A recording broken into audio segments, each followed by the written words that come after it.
O batismo é a profissão pública de fé que todos aqueles que realmente encontraram-se com Jesus, arrependeram-se dos seus pecados e foram purificados pelo sangue do Cordeiro, precisam objetivar. O que eu quero dizer com isso? É importante, sim, fazer um discipulado, nós vamos falar um pouco disso aqui. Mas o batismo tem que ser um desejo do coração daquele que realmente encontrou Jesus. Porque aquele que já se converteu, ele deseja declarar isso publicamente. E o batismo é esta declaração pública de fé. O batismo não é para salvar. O batismo é porque já está salvo. Não é o batismo que promove a salvação. O batismo é um resultado da salvação que já foi promovida pelo arrependimento, pela fé e pelo encontro genuíno da pessoa que se converteu com a pessoa de Cristo. O batismo é isso. Todos nós precisamos incentivar os novos convertidos a buscar o batismo, a desejar o batismo e declarar publicamente a sua fé em Jesus. Meus queridos, sejam bem-vindos à Academia de Pregadores. Eu sou o pastor Anderson Silva. Estamos na nossa EBD, lição de adultos, estudando o primeiro trimestre de 2024. E na aula de hoje vamos estudar a lição de número 9, do dia 3 de março de 2024. O título da nossa lição é o batismo, a primeira ordenança. Nós vamos tratar muito disso aqui. Batismo não é um sacramento. Batismo, assim como a ceia do Senhor, é uma ordenança.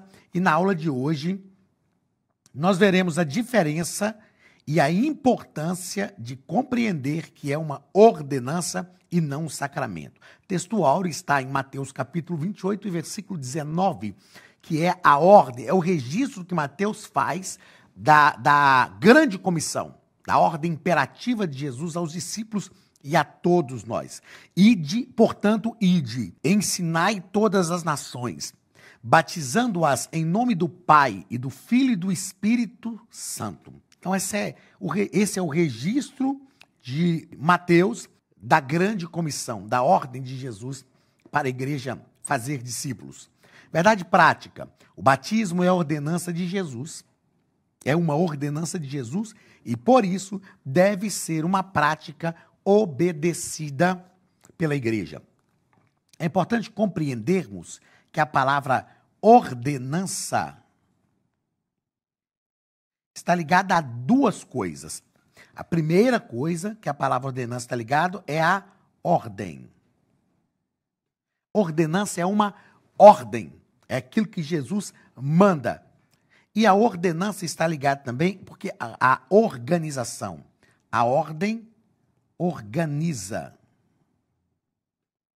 Ou seja, uma vida cristã organizada passa pela ordenança do batismo.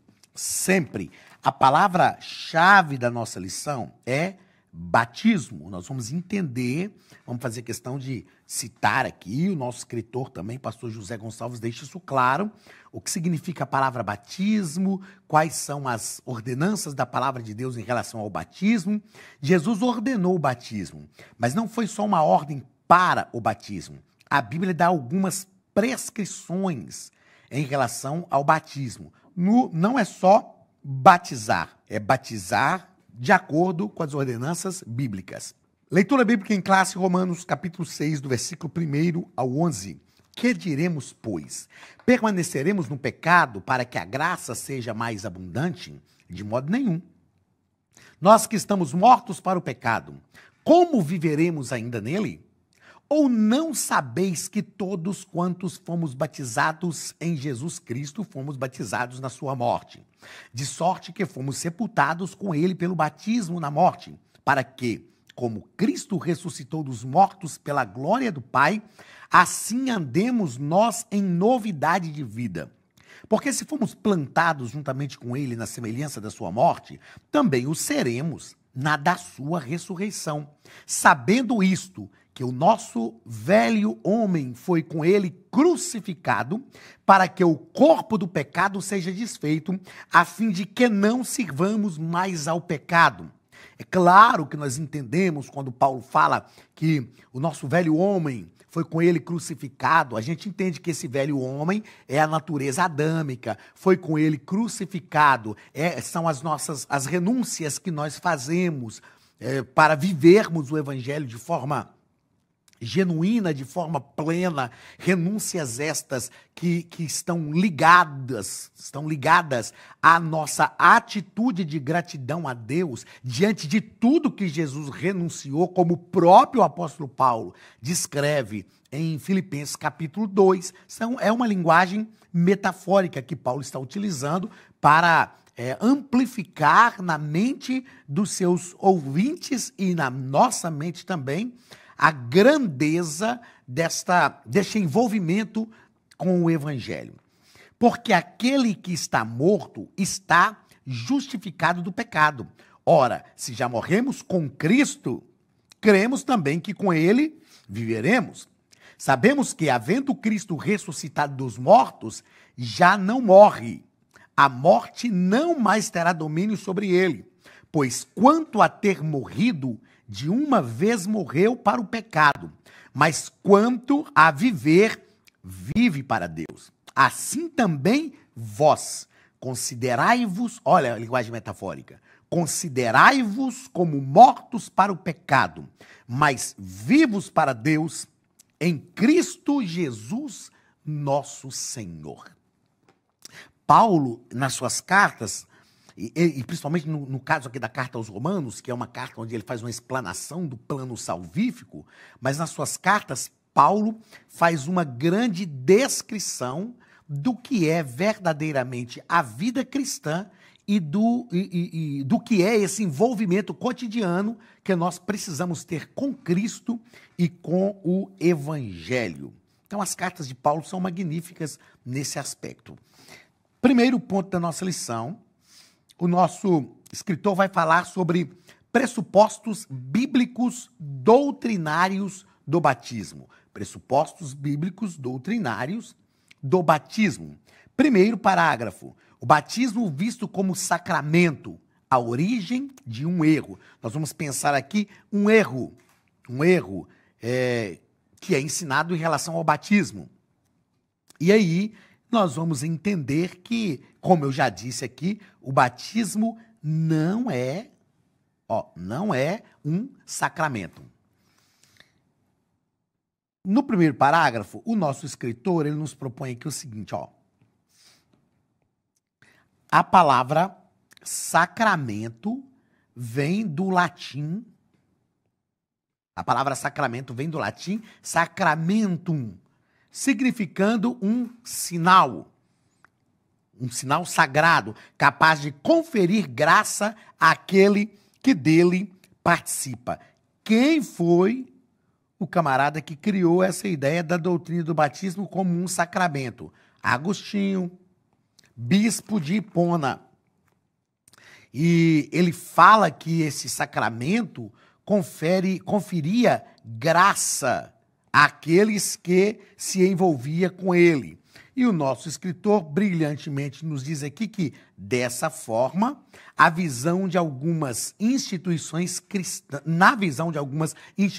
cristãs, o batismo torna-se necessário para a salvação. Necessário para a salvação. O batismo é importante para a salvação? Sem dúvida. Aliás, deixa eu mudar aqui, né? O batismo é importante para a salvação? Não, ele é importante para quem é salvo.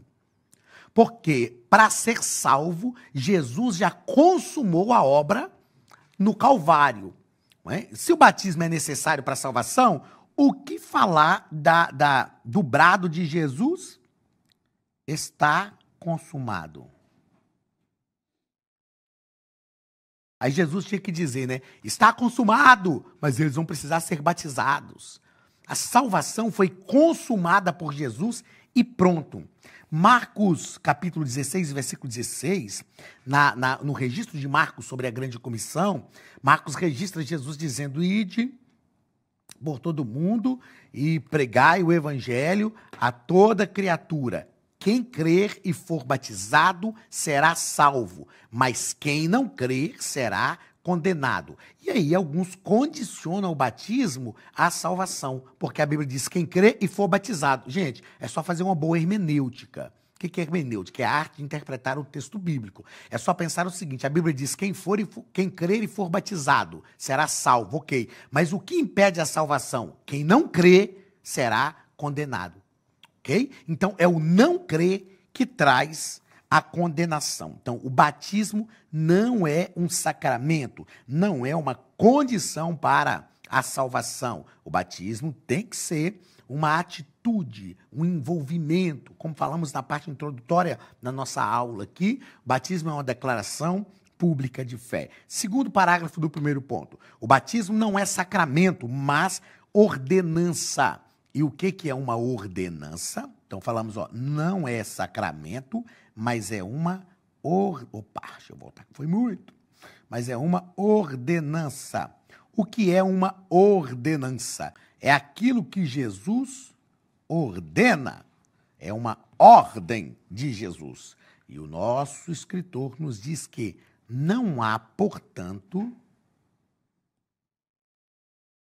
no batismo um poder mágico capaz de transmitir graça para a salvação.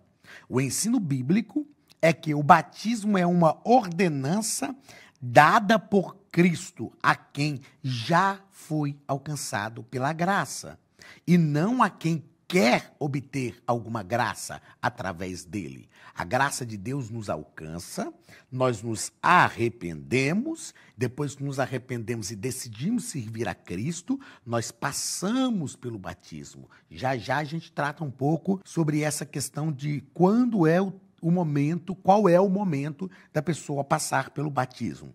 Terceiro parágrafo do primeiro ponto, o batismo deve ser administrado aos adultos.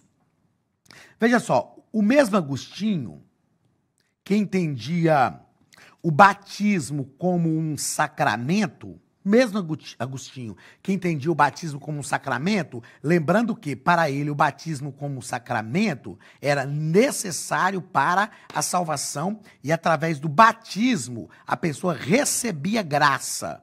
Então, esse mesmo Agostinho, que entendia o batismo como sacramento, ele defendeu que os bebês, por haverem nascido com o pecado original, precisavam ser batizados para ser salvos. Precisavam receber a graça do batismo.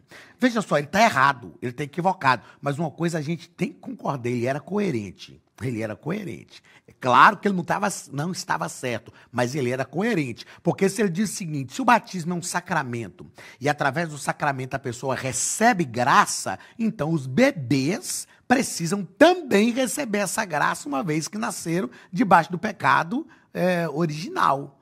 Né? Então, ele estava coerente, mas entre coerência e estar correto tem um abismo muito grande, ok?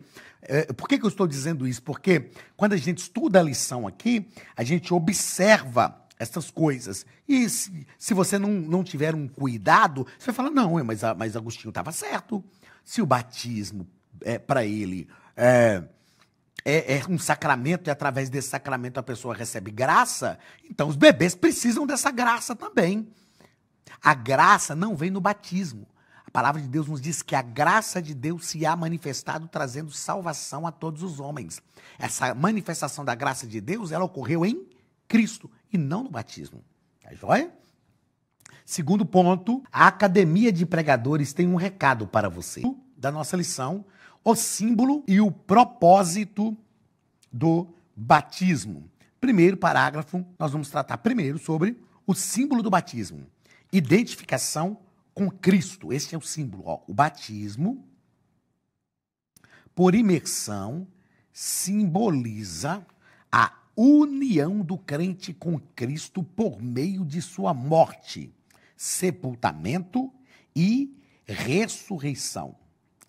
Então, o que é batizar? Outra coisa importante é que a palavra batismo vem do grego baptizen, e significa mergulhar, imergir, né? Ou submergir. Emergir é vir à tona. Imergir é submergir, mergulhar. Então, isso é batismo. Batismo é mergulhar.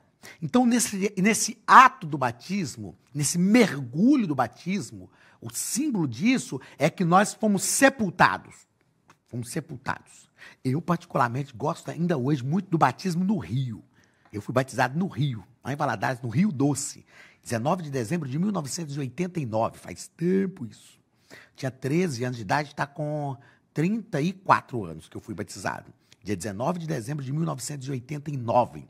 Eu acho lindo o batismo do Rio. Pastor Jander Magalhães, que pastoreia a igreja em Ipanema, interior de Minas Gerais, sempre faz batismo no Rio. Eu acho bonito. Não tem nenhuma mística, não, entendeu? Eu acho bonito. Mas pode ser feito na piscina, pode ser feito num tanque batismal. Nos Estados Unidos, eles colocam lá tipo uma banheira, vou citar assim que eu não sei o nome do trem lá, tipo uma banheira no púlpito da igreja mesmo, aí as pessoas sentam e o pastor mergulha essa pessoa. Para todos os efeitos, o que nós temos é que esse mergulhar da pessoa nas águas batismais fala desse sepultamento de Cristo.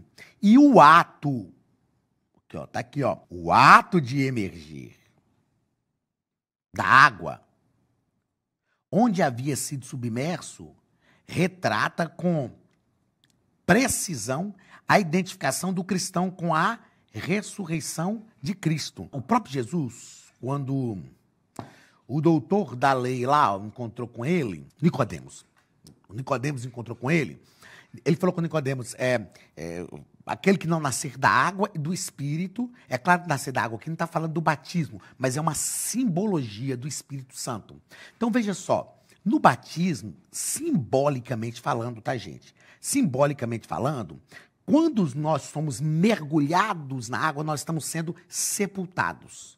E quando nós somos levantados, emergidos da água, né? Quando nós somos imergidos, nós somos sepultados. Quando nós levantamos, quando é feita a nossa emersão, quando nós saímos da água, a ideia aqui, e por isso o símbolo, nós estamos tratando aqui do símbolo do batismo, a ideia é que nós ressuscitamos com Cristo. Então, se com ele nós fomos sepultados no batismo, com ele também nós ressuscitamos. Eu acho lindo isso, e nós não podemos perder a sacralidade desta ordenança de Jesus.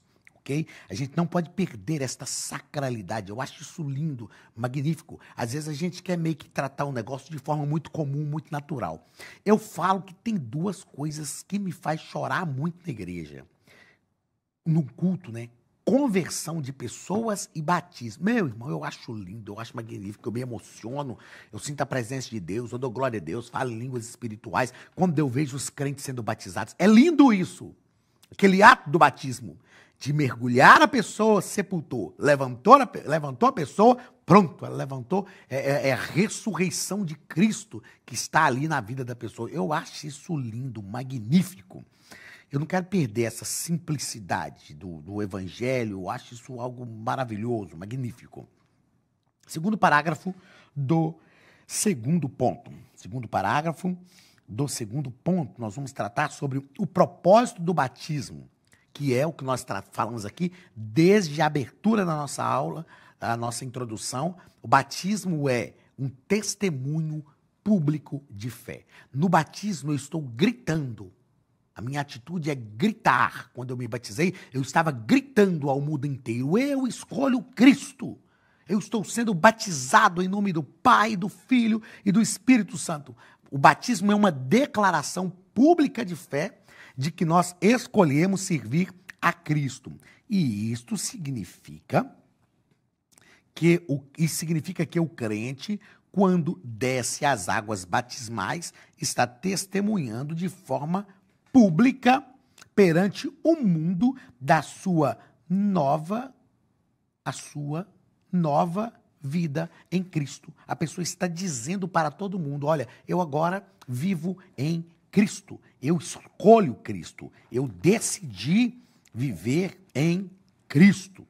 Terceiro parágrafo do segundo ponto. Não há espaço para indecisão. Somente cristãos indecisos rejeitam ser batizados. E eu achei assim, elegante a forma como o pastor José Gonçalves, ele define aqui, olha, duas coisas. Às vezes, essa rejeição ao batismo ocorre por duas coisas. Primeiro, por causa da ignorância ao sentido do ato, a pessoa não... E o que é ignorância? Não é truculência, é falta de conhecimento. A pessoa não entende o que significa esse ato e, às vezes, é por falta de convicção de fé. Nesses dois casos aqui, o que eu tenho que fazer? Pegar a pessoa pelo batismo, pelo pescoço e mergulhar, ou xingar a pessoa, brigar com ela porque ela não quer batizar? Não. Eu preciso discipular e fazer a pessoa compreender. E no caso da ignorância ao sentido do ato, tem pessoas que acham que depois que ela batizar, nunca mais ela vai pecar. Aí ela pensa assim, não, se eu batizar e pecar, meu Deus, aí eu vou estar destituído, vou estar totalmente perdido. Não, nós somos pecadores. É claro que a Bíblia diz que nós devemos evitar o pecado. Não tem dúvida. O pecado não pode ser deliberado. Tem que ser um acidente de percurso. A gente tentou acertar e errou. Isso é o pecado. Essa é a ideia do pecado. Então, tem pessoas que acham que depois de se batizarem, se pecarem, estão perdidas. Segundo, às vezes por falta de convicção de fé. Tem gente que fala, eu não sei, eu gosto de vir à igreja, eu gosto de cultuar, eu gosto de participar aí dos crentes, gosto de cantar os hinos e tal, mas não sei ainda não. E nós precisamos estimular as pessoas a gerar esta convicção salvífica e declarar a sua fé em Jesus. Além de ser um ato lindo, é um ato necessário e eu ainda digo que tem um poder muito grande no mundo espiritual. É um compromisso firmado com Cristo, é uma aliança firmada com Cristo. Não é? No mundo espiritual, isso tem uma relevância muito grande. Terceiro ponto da nossa lição, a forma e o método do batismo. Primeiro parágrafo, a fórmula trinitária do batismo. Em Mateus capítulo 28, Jesus disse, é o texto da leitura bíblica em classe, não o texto da leitura bíblica em classe, é a ordenança de Jesus, é o texto áureo, né, que é a ordenança de Jesus para o batismo. Jesus disse, batizando-os em nome do Pai e do Filho e do Espírito Santo. Então isso aqui é a fórmula batismal. A fórmula batismal é trinitária.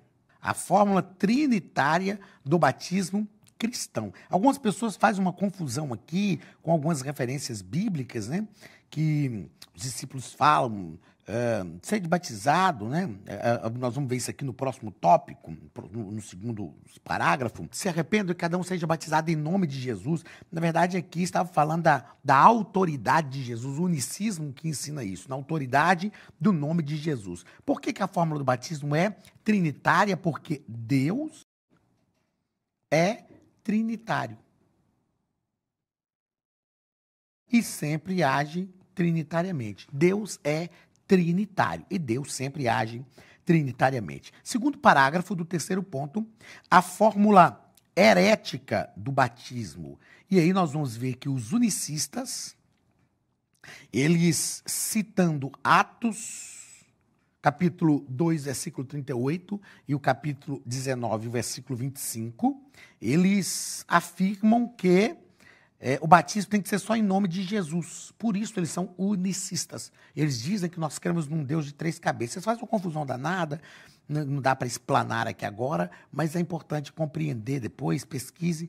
Na verdade, o que é dito é que o batismo era feito na autoridade de Jesus. É como eu falo isso aqui, gente, uma coisa tão simples. Os unicistas arrumam uma confusão com esse negócio. Isso aqui é como quando a gente fala assim, ó, como quando a gente diz assim, pastor, eu vou fazer isso, será que dá certo? Vai dar, irmão, em nome de Jesus vai dar certo. Em nome de Jesus. É na autoridade do nome de Jesus. Mas isso não quer dizer que o batismo é só em nome de Jesus. E por fim, o batismo por imersão. Imersão. Por que o batismo é por imersão? Porque a própria palavra batismo significa imergir, mergulhar. Então, o método bíblico do batismo é que o batismo é por imersão. Aí tem diversas discussões. Mas se não tiver água para mergulhar, irmão, você vai encontrar água para mergulhar um camarada na grande maioria dos lugares do mundo. Até Filipe encontrou água para mergulhar o eunuco lá, não é possível que você não vai encontrar. Não é? Então, o batismo, a fórmula correta do batismo, a fórmula bíblica é por imersão, tendo em vista até o próprio significado da palavra. Vamos às três considerações que eu julgo importantes e que a gente tem feito no final de cada aula. Primeira, o batismo está ligado a uma prática judaica veterotestamentária, ou seja, no Antigo Testamento, que era o ritual de purificação. Então, no Antigo Testamento, os judeus tinham, no Novo Testamento também, né? João é que aparece batizando. Uma coisa interessante, você sabia que o nome de João era só João? Não era João Batista? O termo Batista era aquele que batizava, João o Batista. Aí ele acabou ficando conhecido como, parece que é nome e sobrenome, né? Aliás, Batista se tornou sobrenome mesmo de muita gente. João Batista. Mas nós não vemos, eu estou dizendo isso porque eu estudei sobre o batismo já algumas vezes, não há no Antigo Testamento a prática do batismo. Havia a prática que era um ritual judaico para as celebrações, e esse ritual judaico vem desde o tabernáculo de se lavarem. Eles lavavam assim os braços, lavavam meio que o pescoço aqui, então, para esse ritual se purificavam. E aí João apareceu batizando. É como se João estivesse dizendo assim, olha, é inaugurado um novo tempo, é chegada uma nova era. Na lei vocês só se lavavam, agora vocês vão ser mergulhados. E é claro que isso aponta também para a ação do Espírito no Antigo Testamento, no Novo Testamento, enfim. É assim, aí existem várias implicações disso, mas é só uma curiosidade que eu achei importante retratar aqui, porque algumas pessoas já me perguntaram, mas a gente não vê batismo, de onde surgiu o batismo? A gente não vê batismo no Antigo Testamento. O batismo surgiu com João, dando uma ênfase maior àquilo que era o ritual de purificação judaica. Segunda consideração importante, o batismo não é condição para a salvação. Eu faço questão de repetir isso aqui, porque é realmente uma consideração importante. O batismo é uma declaração pública de fé de quem já é salvo. E a terceira consideração importante, a decisão de submeter o novo convertido à prática do discipulado antes do batismo é administrativa e é coerente. É administrativa e é coerente. Atos capítulo 8, versículos 36 a 38, fala de Filipe batizando o eunuco. Se você ler todo o capítulo 8, todo o texto, você vai perceber que Filipe encontra o eunuco, ele estava lendo o livro do profeta Isaías, Filipe começa a explanar as escrituras sagradas para ele, e ele toma a decisão, ele olha, para o carro que eles estavam em um determinado lugar, e ele diz, o que impede que eu seja batizado? Aqui tem água, e eu creio. Aliás, o que impede que eu seja batizado? Aqui tem água. Aí Filipe falou para ele, se com tua boca confessares, com teu coração creres, então você vai ser batizado. Aí ele falou, eu creio que Jesus Cristo é o Filho de Deus. Aí Tibum batizou ele lá. Tibum é por minha conta. Batizou o eunuco. Por que eu estou dizendo isso? Porque pode ser que a gente, eu conheço um caso de um pastor amigo meu, pastor Nilberto, e um casal foi para a igreja e a mulher fez a sua profissão pública de fé, levantando as mãos e indo à frente, recebendo oração, recebendo a Cristo como Salvador, e o homem não. E o pastor Nilberto me contou que, na verdade, o homem ficou mais frequente à igreja do que a mulher. Às vezes a esposa faltava, ele estava lá, mas ele não tinha feito a sua declaração pública de fé, levantado a mão para receber a oração ainda. E aí a mulher passou pelo discipulado, ele acompanhou ela no discipulado, não, ainda não sei o quê. No dia do batismo dela, ele falou assim, pastor, eu quero batizar também, eu quero batizar. Aí o pastor falou, não, opa, mas você está frequentando a igreja, aliás, está frequentando mais do que sua esposa, mas você não fez a sua declaração pública ainda. Você não declarou a sua fé em Jesus. Ele falou, pastor, mas é só isso? Eu creio em Jesus. Eu sou crente, rapaz, estou vindo da igreja. Gosto, falou mais do que a minha mulher. Aí ele falou, aí, você quer passar pelo batismo? Ele falou, pronto, eu recebo a Cristo como meu Salvador. E aí o pastor já batizou ele. Nessa situação, tem algumas pessoas que dizem, não, mas agora ele tem que passar por 3 meses de discipulado. Ele não pode batizar agora. O que é essencial para o batismo? E aí por isso que eu estou dizendo que é uma decisão administrativa da igreja e coerente, eu, Anderson, pastor Anderson Silva, concordo, é preciso que a pessoa compreenda o que ela está fazendo, compreenda este ato, que batizar não é só tomar um banho, não é só entrar numa piscina, entrar no rio, dar um tibum ali e sair lá do outro lado do mesmo jeito. A pessoa precisa compreender que o batismo é uma profissão pública de fé. Desde que a pessoa compreenda isso, recebeu a Cristo como Salvador, está pronto para ser batizado. É lógico que, tendo condição, a igreja precisa desenvolver um trabalho efetivo de discipulado e aí submeter a pessoa. Isso é um negócio assim lindo, maravilhoso e é uma decisão administrativa coerente. Tá ok? Deus te abençoe. Grande abraço do pastor Anderson Silva, da Academia de Pregadores, e até a semana que vem, em nome de Jesus. Deixa seu like, se inscreva e ative as notificações. Até a próxima!